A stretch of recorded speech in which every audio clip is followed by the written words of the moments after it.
Sud Radio, Berkov dans tous ses états. Nous sommes en guerre. Arrêtez avec le racisme, l'antisémitisme, le sexisme. Guerre, misère, dérèglement climatique, misogynie primaire.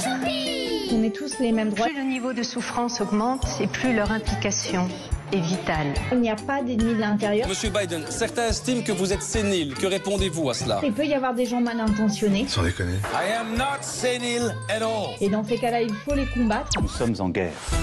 Ah là là là là, sénile or not sénile, that is the question, comme disait quelqu'un de non sénile du tout qui s'appelait Shakespeare. Eh bien, écoutez, voilà, un livre sort qui s'appelle Le péché originel, de deux journalistes américains qui disent: ô stupeur, ô stupéfaction, ô orages inconnus, que M. Biden Joe Robinette, ancien président de la République des USA de 2020 à 2024, était sénile depuis le début, 4 ans de sénilité, et on a totalement caché ça un peu partout.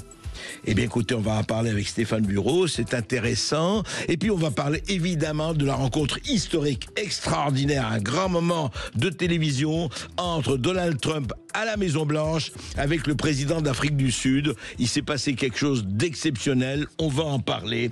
Et puis, on va parler du Festival de Cannes, évidemment. Comment ne pas parler du Festival de Cannes?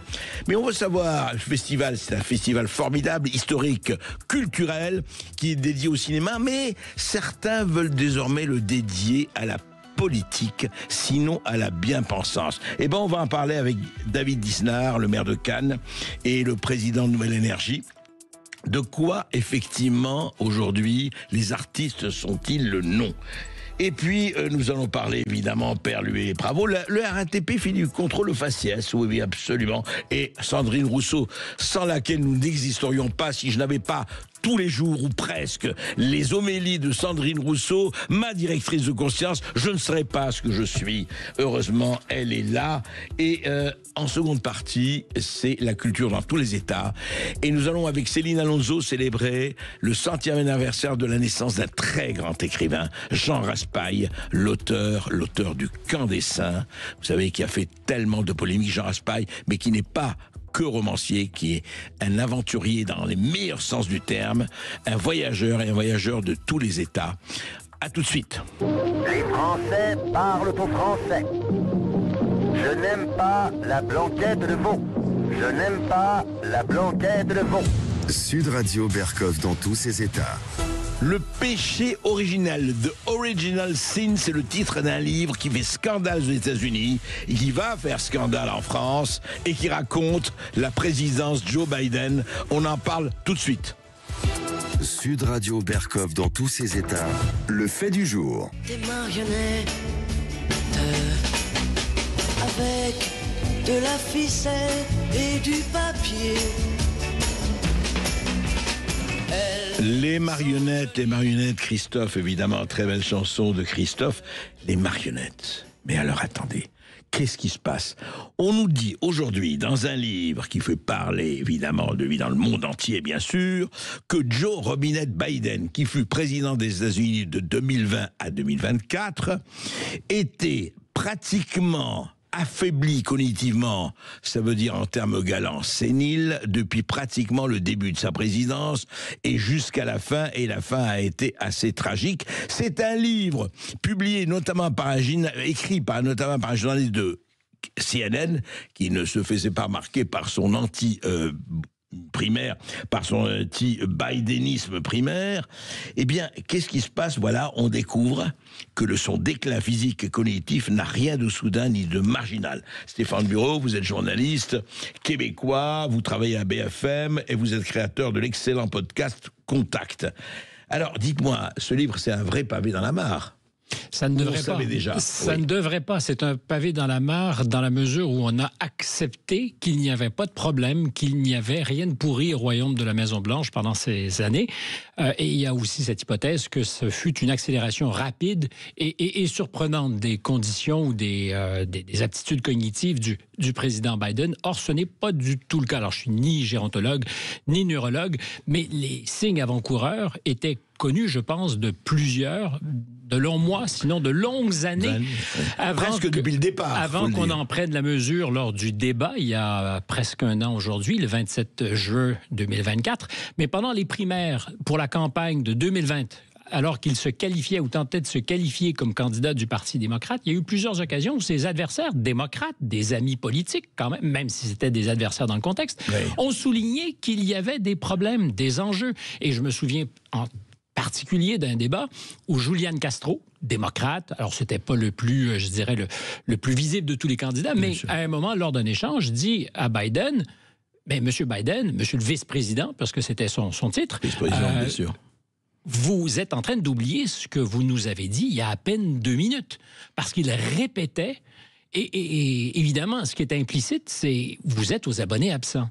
Ouais. Ce qui était une forme donc de tabou. Déjà dans la campagne de 2020. C'était campagne des primaires de 2020. Oui, tout à fait. Mais alors, justement, écoutez, il y a quelque chose d'extraordinaire parce qu'on a tous suivi cela, vous comme moi, puis comme beaucoup d'autres, et dès qu'on parlait on se retrouvait avec Biden avec des images quand même un peu troublantes, il ne savait pas où il était, il appelait sa mère, vous appelez morte il y a 10 ans, etc. On disait, mais vous ne pouvez pas raconter ça, c'est absolument faux, et on entend des gens qui disaient, y compris des journalistes, mais il a toute sa tête et tout ça, et vous-même, je crois, vous avez été un tout petit peu mis au pilori pour ça, Stéphane Bureau. Taclé pour avoir dit en janvier 2024, donc 6 mois avant qu'on ne prenne la mesure des dégâts, qu'il ne serait probablement pas le candidat des démocrates pour cette campagne, ou la dernière campagne, compte tenu de son état cognitif. Mais je pense que c'était inversement proportionnel à la diplomation que notre capacité à voir le réel. Moins on était diplômé, mieux on voyait ce qui se passait. Il faut quand même comprendre que la Maison-Blanche, c'est une des scènes les mieux éclairées au monde. Oui. Les meilleurs journalistes, théoriquement au monde, y travaillent aussi tous les jours. On est scruté, on est sous la loupe des journalistes. Or, quand on parle de Original Sin, de péché originel, c'est le titre du livre de ces 2 journalistes, la vraie question, c'est est-ce qu'il y a eu un infocide? C'est-à-dire, on a tué la nouvelle. Et les journalistes ont manqué. Et les journalistes ont manqué de cette curiosité. En fait, notre péché originel à nous, collectivement, c'est de ne pas avoir suffisamment été curieux pendant ces longs mois, sinon peut-être même d'avoir accepté cette cécité volontaire au nom de ce mal absolu qu'était la potentielle arrivée sur la scène politique comme président de Donald Trump. Parce que c'est toujours le cache-sexe. On dit Donald Trump était tellement redoutable qu'il fallait faire tous les compromis. Et c'était pour d'ailleurs protéger la démocratie, puisque Donald Trump, en amont, la menaçait. Alors on nous disait peut-être tous les compromis sont acceptables. C'est Joe qui a gagné en 2020. Même si c'est une marionnette, même s'il n'est pas du tout... il n'exécute rien, il faut le protéger. Mais c'est comme ça que les choses étaient présentées, je crois. Oui. On nous rappelait qu'il y avait à l'horizon Donald Trump et que Joe Biden l'avait défait en 2020, donc c'était l'homme de la situation. Or, il ne l'était plus, manifestement, depuis un certain temps. Et ce qu'on découvre en lisant le livre, mais on ne le découvre pas. On n'avait pas les détails. Parce qu'il faut voir que le travail a été bien fait. Et vous l'avez souligné tout à l'heure, il y a quelque chose d'ironique à ce qu'un des co-auteurs, Jake Tapper, soit aussi présentateur vedette à la CNN, qui, disons, n'a pas beaucoup été critique, n'a pas beaucoup soulevé les enjeux pendant ces années de la présidence. Je voudrais, il y a quand même un dont on a peu parlé en France, mais je voudrais que vous nous éclaircissiez là-dessus, vous éclairiez là-dessus, c'est l'histoire de l'autopen. Parce que Donald Trump en a parlé, on disait, mais c'est Donald Trump qui dit n'importe quoi. Il paraîtrait qu'il aurait gouverné, en tout cas pendant un long moment, avec l'autopen. C'est quoi cette autopen? Alors, le petit bras, le stylo automatique qui permet, mais c'est sans doute vrai partout, à un chef d'État ou un chef d'entreprise de déléguer son pouvoir de signature, parce qu'évidemment, les cartes de Noël, les cartes de souhait, puis un certain nombre d'autres documents sans conséquence. Il y a 400 trucs à signer par jour. Donc, c'est signé par ce stylo automatique. La question que posait le président Trump récemment, et on a effectivement tourné en dérision Trump à cette occasion en disant, mais c'est pas sérieux, c'est encore une fois une attaque de son adversaire. On sait que les documents sérieux passent sous les yeux du président. Mais elle se pose totalement aujourd'hui. Est-ce que des documents importants ont été signés par cette autopen alors que le président Biden n'en était pas informé? Et c'est de vraies questions. En fait, cette histoire, elle est énorme. Et la c'est un scandale d'État. Ben, oui, et la couverture qu'on en fait, elle est inversement proportionnelle à l'ampleur de l'affaire. Peut-être parce qu'il y a une mauvaise conscience collective de la part de la profession, des journalistes, qui, devant l'évidence, ne voulaient pas se rallier à celle-ci. Je vous rappelais à micro fermé tout à l'heure, pour avoir fait l'exercice, je suis retourné dans le passé hyper récent par rapport au 27 juin 2024, qui est le moment de vérité, le débat. Donc, quelques jours plus tôt, quand je parle de passé hyper récent, c'était le 21 juin. À la une du New York Times, un grand article qui dénonce l'usage malveillant des images accablantes à l'endroit du président Biden. C'était la ligne officielle de défense de la Maison-Blanche. On disait non, ce ne sont pas des deepfakes, ce ne sont pas des émissions. On le voyait ne sachant pas où il allait, errant désorienté, tenu par la main par sa femme. Par exemple, aux cérémonies commémoratives pour le débarquement en Normandie, plusieurs images accablantes. Mais ce ne sont pas les seules, il y en a plein, des déclarations. Cette fois où il demande dans la salle à voir une membre du Parlement, une représentante qui était décédée. Et il l'appelle par son prénom, mais où est-ce que tu es? Où est-ce que tu es? Et évidemment, elle n'est pas là. Même chose donc avec ces images, surprenantes, peut-être accablantes, lui guidée par sa femme, lui se retournant alors que tous les chefs d'État font la photo, se retournant. Alors on nous explique, c'est parce qu'il y a un parachutiste qui est un peu en retard et le président Biden, sympathique, voulait lui faire un petit clin d'œil complice. Et quand on voit la séquence, on comprend qu'il est un peu déboussolé. Et que dit la Maison-Blanche? Ce sont des images qui sont utilisées de façon malveillante. C'est de la propagande. D'ailleurs, tous ceux qui s'en revendiquaient étaient montrés du doigt pour être ou conspirationnistes ou faire le boulot de Moscou. Parce que toujours, c'est cette idée que Moscou... L'ingérence russe. Oui, puisque la théorie prévalente, c'est que l'homme de Moscou, c'est Trump. Donc, on travaillait à détruire Biden pour favoriser la candidature de Trump. Et c'est le New York Times qui reprend l'information. Et c'est pas le seul de ces médias qui dit... alors, je serai juste, il y a aussi un chroniqueur qui s'est fait remarquer, Ezra Klein, quelques semaines plus tôt, pour avoir posé la question. Alors, il est plutôt associé, je dirais, aux démocrates. Il était minoritaire, il n'y avait pas beaucoup. Plus que minoritaire. Il a été sévèrement taclé par ses collègues, par ses amis, partout sur les réseaux sociaux, mais comme si on commettait un crime politique.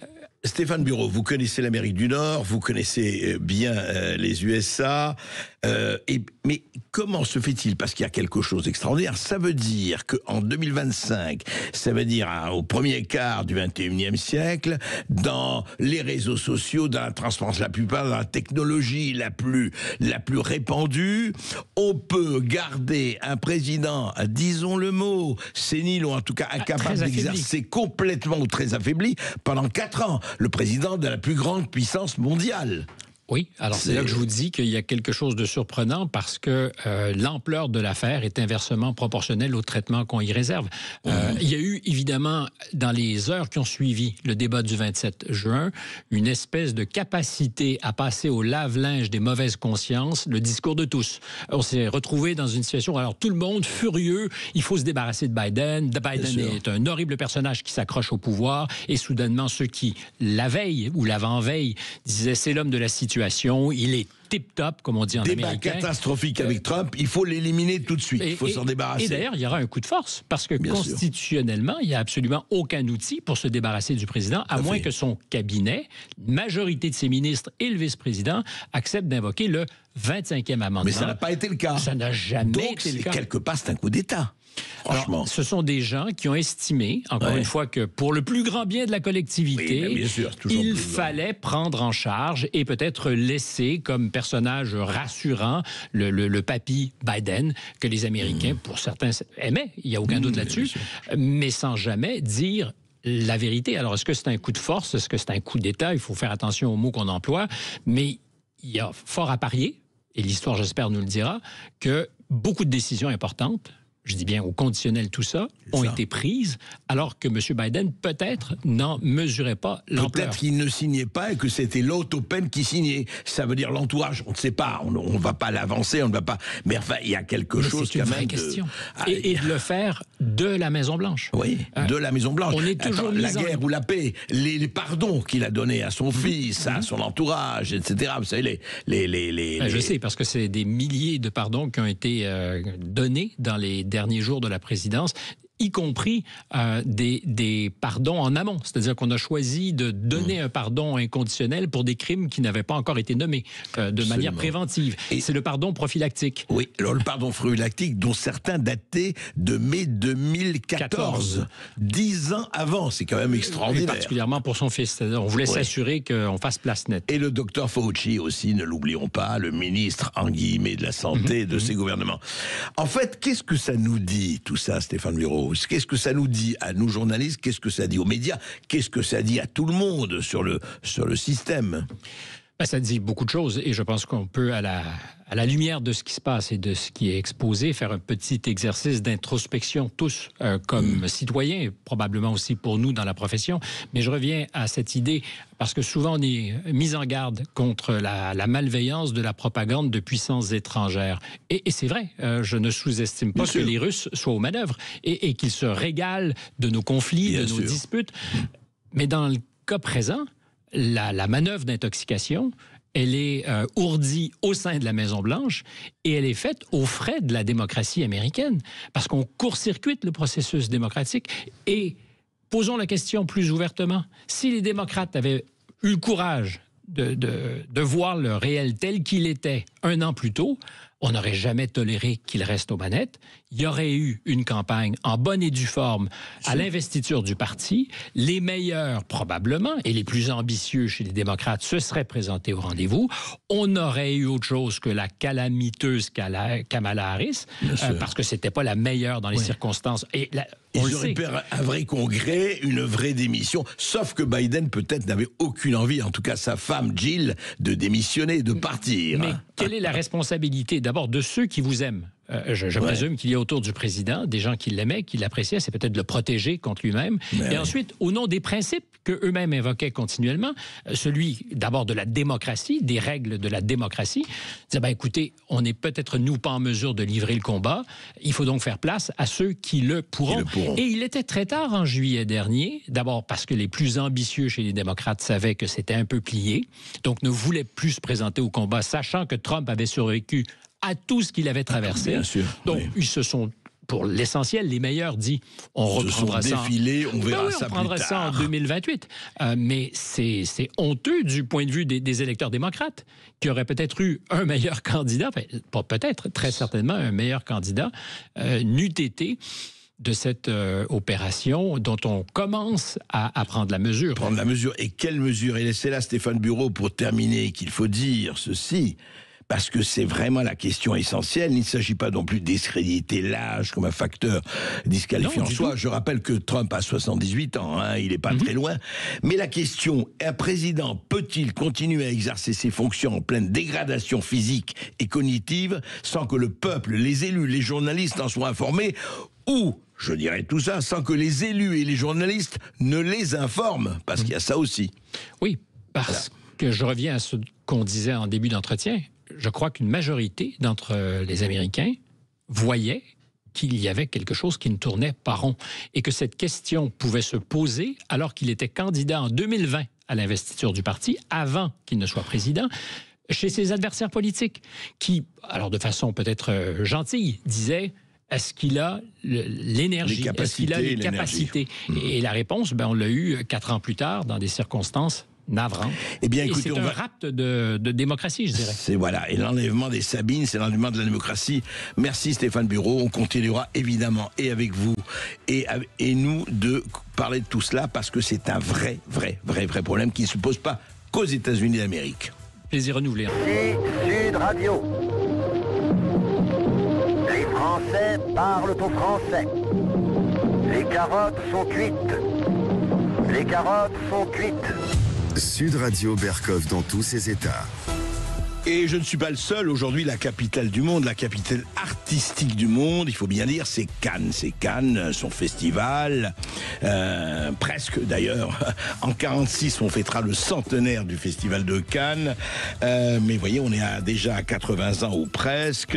Donc, le cinéma, dans tous ses états, le cinéma international, la ville incontournable, et pas seulement pour ça, mais en tout cas, le cinéma aujourd'hui est à la fête. Le problème, c'est que il n'y a pas que le cinéma qui est à la fête. Alors on adore. Qui n'adore pas le cinéma? Qui n'adore pas les stars? Qui n'adore pas ces extraordinaires films qui continuent de faire vibrer notre enfance quand ils sont bons, notre adolescence, notre adulte. Vraiment, il nous faudrait 5 heures pour parler des grands films qui ont fait notre histoire, qui ont fait notre culture, qui ont fait nos goûts.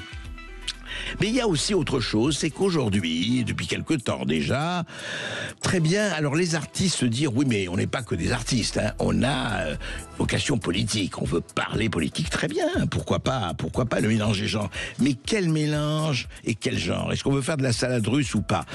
Par exemple, écoutez, une actrice que j'admire profondément, je suis pas le seul, on a des millions à l'admirer, une très grande actrice, Juliette Binoche, inaugure donc cérémonie d'ouverture de Festival de Cannes et elle prononce ces paroles. Un extrait, hein, bien sûr. Les artistes ont la possibilité de témoigner pour les autres. Plus le niveau de souffrance augmente et plus leur implication est vitale. Guerre, misère, dérèglement climatique, misogynie primaire, les démons de nos barbaries ne nous laissent aucun répit. Le vent des douleurs est aujourd'hui si violent et emporte les plus faibles, les otages du 7 octobre et tous les otages, les prisonniers, les noyés, qui endurent la terreur et meurent dans un terrible sentiment d'abandon et d'indifférence. Très bien, abandon, indifférence, bravo, applaudissements, magnifique. Très bien, des mots évidemment, qui va être contre tout ça? Mais très sincèrement, je dirais que on préférait que Juliette Binoche continue à faire des films qui nous parlent de cela. Après, on peut, voilà, pourquoi pas sacrifier 5 minutes à cela, mais franchement, voilà, oui, le mal est mal et le bien est bien, et c'est terrible ce qui se passe, etc. Mais on entre quand même dans un autre univers avec, par exemple, toujours au Festival de Cannes, je parle toujours de politique et pas de cinéma, où Mathieu Kassovitz, le cinéaste et l'acteur Mathieu Kassovitz, qui est en guest star sur le plateau de C'est à vous de France 5, qui dit ceci, vous voyez, il parle et il dit ceci. Mais le problème, c'est le problème qu'on a en France, qu'on trimballe avec nous depuis extrêmement longtemps, qui est un problème de racisme, qui est un problème de... Ouais. Difficulté à intégrer. Qui est un problème de difficulté à intégrer, qui est un combat qui pour moi est complètement perdu d'avance, parce que nous devons être fiers d'être un des pays les plus intégrés au monde. Et c'est une de nos forces. Et c'est ce qui fait qu'on est français. Maintenant, il n'y a plus de Français de souche, ça n'existe plus.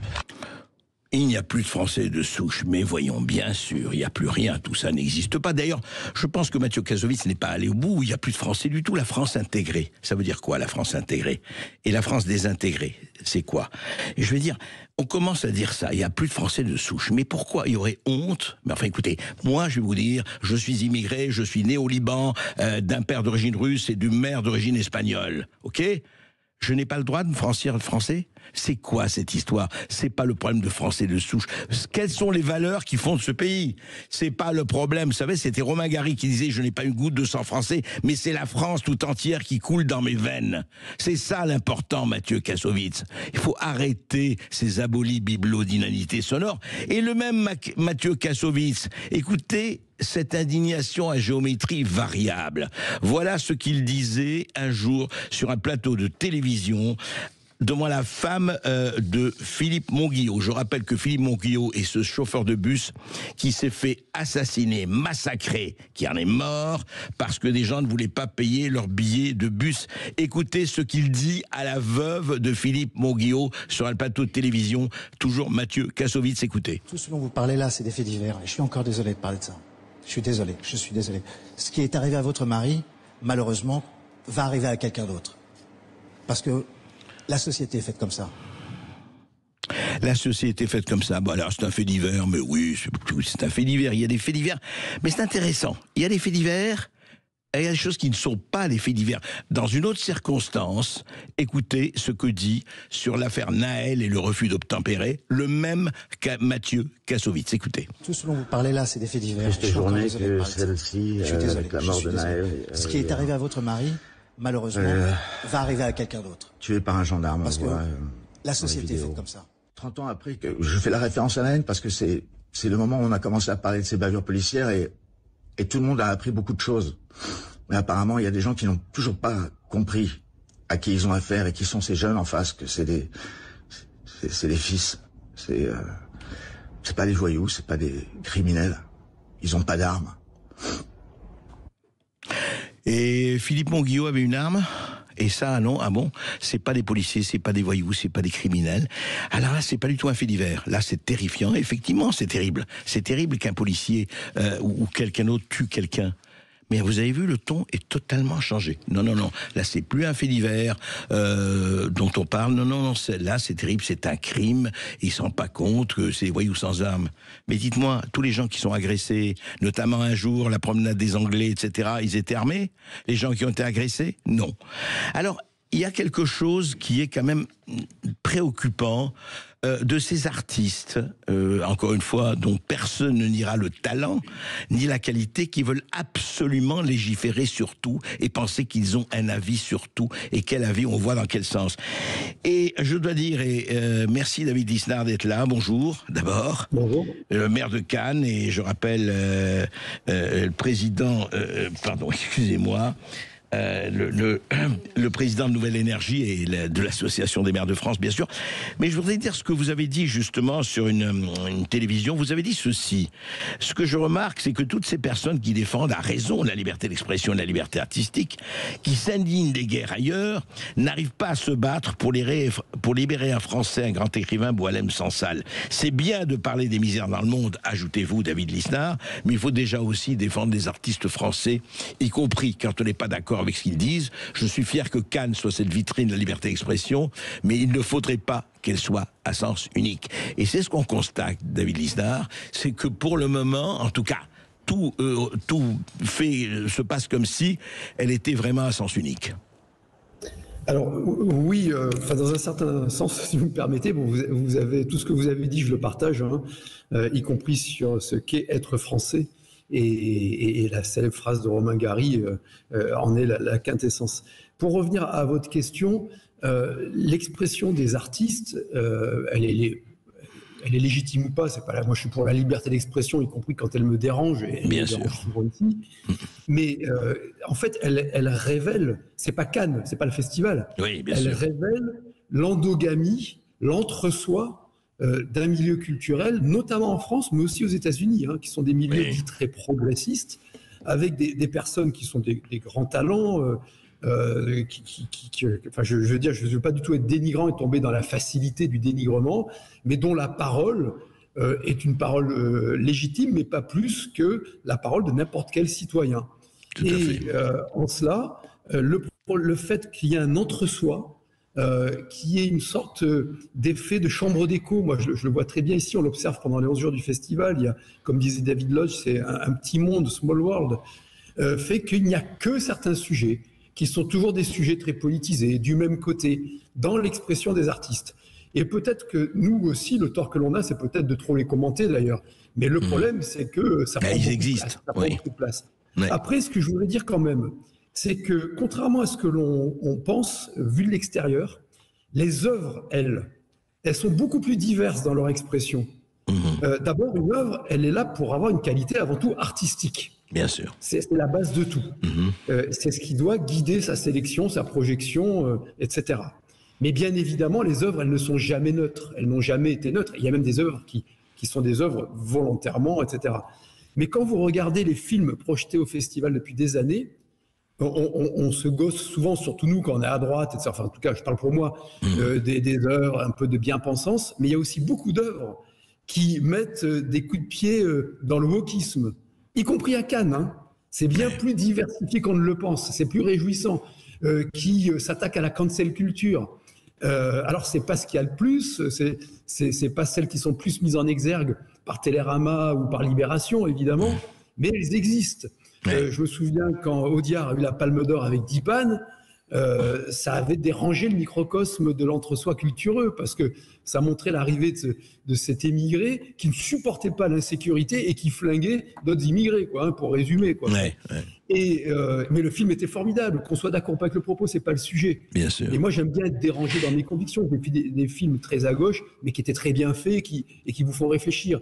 Mais il y a des œuvres, quand vous avez le réalisateur comme Gérard Panahi, qui est présent à Cannes, qui est un réalisateur iranien, qui dénonce le régime des mollahs, qui dénonce donc la République islamique, je peux vous assurer qu'il a toute sa place à Cannes, qu'il est soutenu aussi par des artistes. Donc heureusement, quand on va à l'intérieur de l'événement, c'est beaucoup moins grotesque ou monolithique que ces expressions qu'on a entendues à la cérémonie d'ouverture ou les propos là, que vous venez de relater en conférence de presse de Mathieu Kassovitz, qui d'ailleurs est un super acteur. Moi, à chaque fois que je le vois, je le trouve excellent. Bien sûr. Mais dès que je l'entends parler, mais même ce que vous avez passé tout à l'heure, je n'ai pas compris. Il dit à un moment donné que la France s'est pas intégrée, puis après qu'on est super intégrant. Enfin, on va être très fiers de tout ça. Bon, je pense qu'il y a un peu de... Enfin, c'est un peu contradictoire et peut-être un peu cramé dans le cerveau, quoi. Je sais pas. Mais c'est un grand acteur et puis il a bien le droit de dire ce qu'il veut tant que ça ne porte pas atteinte à l'ordre public. Voilà. Mais c'est vrai, non mais si vous voulez, en fait, moi ce qui m'a fait réagir effectivement par rapport à ce que vous aviez dit, c'est que c'est très bien, bien sûr que chacun a le droit de dire ce qu'il veut, et heureusement, c'est ça la liberté d'expression, mais on peut dire aussi qu'un artiste connu, que ce soit un Robert De Niro ou autre, hein, qui était là, eh ben ça pèse quand même, et c'est normal, et ça pèse plus qu'un citoyen lambda, parce que il est connu, adoré, et pour son talent, et personne ne niera le talent de tel ou de tel. Mais moi, ce qui m'a frappé, et je voudrais qu'on revienne là-dessus, c'est ce que vous avez dit quand même. Il est frappant que dans des festivals comme ça, dans des circonstances comme ça, où la presse du monde entier est là, effectivement, on parle d'un artiste et pas un mot sur Boualem Sansal, pour prendre votre exemple. J'allais y venir, c'est-à-dire que ce qui est insupportable dans tout cela, c'est la monoculture, c'est un peu la mièvrerie, et c'est toujours à sens unique. Donc il y a des combats qui tout d'un coup sont repris par le microcosme cultureux, et puis qui dénoncent de façon générale l'oppression, ce qui ne mange pas de pain, hein, on est tous contre l'oppression, enfin, sauf des gens vraiment... Et contre la violence et contre le mal, bien sûr. Mais en revanche, on ne sait pas dénoncer l'oppression d'un de nos compatriotes qui lui-même est un immense artiste et qui est victime de l'arbitraire total et qui est mis en tôle. C'est-à-dire que ces mêmes gens, je pense, n'auraient pas su voir Solzhenitsyn. Et d'ailleurs, ils ne savaient pas le voir dans les années 70. Absolument. Vous voyez, c'est-à-dire que ces personnes-là donc sont soit dans l'abstraction, soit dans des combats qui ont des arrière-pensées politiques très souvent d'extrême gauche, parce qu'il ne faut pas se leurrer, parce qu'il y a de la naïveté parfois chez certains artistes, mais d'autres sont très bien encadrés. Ils savent ce qu'il faut. Il y a vraiment de la stratégie d'entrisme et de propagande d'extrême gauche, hein, c'est très présent dans les milieux progressistes. Mais c'est aussi un révélateur, et c'est peut-être la faute d'ailleurs de la droite d'avoir abandonné la culture pendant trop longtemps, d'avoir abandonné aussi la formation journalistique. Moi, je ne veux pas qu'elle soit idéologique, la formation journalistique, mais quand vous faites un sondage dans une école de journalisme à Sciences Po, ça avait été fait il y a quelques années sur une présidentielle, et que vous avez 90% qui vous disent qu'ils votent pour Mélenchon ou un socialiste, ils en ont le droit, mais c'est quand même curieux, quoi. Ça pose un problème de démocratie. Évidemment. Donc là, on a, j'allais dire, une sorte de concentré de cela, notamment chez les Français et un peu chez les Américains. Alors c'est sûr que quand Robert De Niro parle, ça a de l'allure, ça interpelle évidemment, mais ça reste très monolithique. Et j'ai été sidéré que ni aucun des artistes, mais pas non plus la ministre de la Culture, ne prononce une seule fois le nom de Boualem Sansal. Compatriote franco-algérien, mais qui a aussi la nationalité française, qui est un immense écrivain, qui rayonne dans le monde entier. Je ne demande pas aux gens de partager tout ce qu'il dit. Comme moi, je peux défendre la liberté d'un artiste qui serait de gauche, ça m'arrive souvent, et s'il est opprimé, je le défendrai dans mes prises de position. Mais je voudrais que ce que je disais, que ce ne soit pas à sens unique, qu'on ne soit pas dans l'hémiplégie de l'indignation. Et qu'à ce titre, le cinéma, on le retrouve dans les œuvres mais on le retrouve un petit peu moins dans les prises, dans les postures qui là sont parfois du voilà, grand théâtre et du grand... il faudrait pas que ces postures soient des impostures, et comme vous dites, non mais le problème c'est exactement ça, ce sont dans les œuvres, qu'elles soient de gauche ou d'ailleurs, c'est là où on retrouve le combat. Exactement. Et puis le problème, c'est que moi, je suis attaché à la manifestation parce que, je vous dis, même malgré son côté parfois exaspérant, c'est une vraie diversité, c'est une vraie fenêtre sur la création. Il y a des grands réalisateurs comme Costa Rica, comme vous voyez, Terrence Malick qui était venu avec Tree of Life, c'est un film prodigieux sur Dieu. Enfin, donc c'est vraiment magnifique. Le festival... en plus, ça a des retombées économiques très importantes pour la France. Ça rapporte plus de 300 millions d'euros. Ça rapporte beaucoup plus que ce que ça coûte. Ça crée des emplois, etc. Et c'est une fierté française. C'est le plus grand festival culturel au monde. Il est en France. Les Américains n'ont pas réussi à faire l'équivalent. Les Chinois non plus. Et d'autres pays non plus. Donc c'est bien. Mais ces artistes avec cette expression qui est un peu tarte à la crème, qui est monolithique, ça crée une réaction inverse. Ça exaspère tout le monde.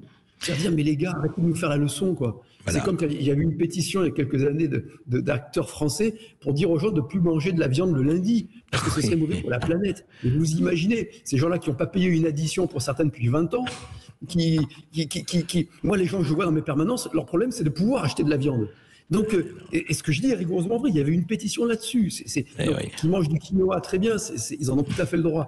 Mais de vouloir imposer le quinoa à des personnes qui ne gagnent pas le SMIC, c'est un peu plus compliqué. Voilà. Et je vais vous dire, et ça se résume. Ces leçons-là. Et c'est vrai. Et moi, mon rôle, ma liberté, c'est aussi de le dire. Bah, bien sûr, et heureusement. Il faut rappeler que le Festival de Cannes a été créé en 1939. Il avait été avorté par la déclaration de guerre en septembre. Mais déjà, c'était un acte politique, puisque c'était une alliance d'Hollywood et du Front populaire, grâce à un type génial qui était Erlanger, Philippe Erlanger, qui était un grand diplomate et qui voulait faire le Festival des démocraties. Et puis ça revient en 1946, mais Erlanger, dans le règlement intérieur du festival, avait dit « les œuvres doivent être sélectionnées pour leur qualité artistique et non pas pour l'idéologie », puisque c'était les pays qui sélectionnaient. Ben voilà, je crois que c'est encore le cas aujourd'hui. Tout à fait, c'est le cas aujourd'hui. Non, mais ne jetons pas l'œuvre qui est le bébé avec l'eau du bain, qui sont les expressions un peu ridicules d'artistes de bonne conscience. On est bien d'accord, disons simplement, on aimerait entendre moins le chuintement de l'eau du bain que les vagissements, les bons vagissements des bébés. Merci David Lisnard. Sud Radio Berkov dans tous ses états, les perles du jour. Attention, passage d'un train. Et oui, et c'est là que vous rentrez à la RATP avec votre bijou et que vous vous faites verbaliser. Comment ça ? Mais oui, regardez-vous, on avait parlé de la journaliste Salomé qui a été verbalisée sur un quai de métro parce qu'elle transportait une plante. Elle a eu 150 € d'amende. Et alors, depuis, on a eu des tas de témoignages de gens qui ont appelé Sud Radio, qui ont dit « Ouais, moi aussi, vous voyez, j'ai eu une amende de 50 € pour une tentative de fraude et je suis fidèle abonné depuis mon arrivée à Paris. On ne reconnaît pas votre tête sur la photo, disent les contrôleurs. Alors, de quoi il s'agit-il ? Alors, ils nous disent, alors nos éditeurs, est-ce que le nouveau créneau de la RATP, le métro, la régie autonome des transports parisiens, c'est de racketter les âmes charitables qui l'engraissent ? La régie dit pas du tout, les contrôles abusifs restent rares sur notre réseau et la formation exigeante de nos agents nous assure des profils exemplaires. Mais, dans le JDD, dans le journal du dimanche, un agent sous couvert d'anonymat a dit ceci, il a vendu la mèche. Et il dit quoi ? On cible ceux qui sont susceptibles de payer tout de suite. Une personne bien habillée, qui a probablement une carte bleue sur elle, on va faire le maximum pour ne pas la lâcher, la faire sortir de ses gonds pour qu'elle paye.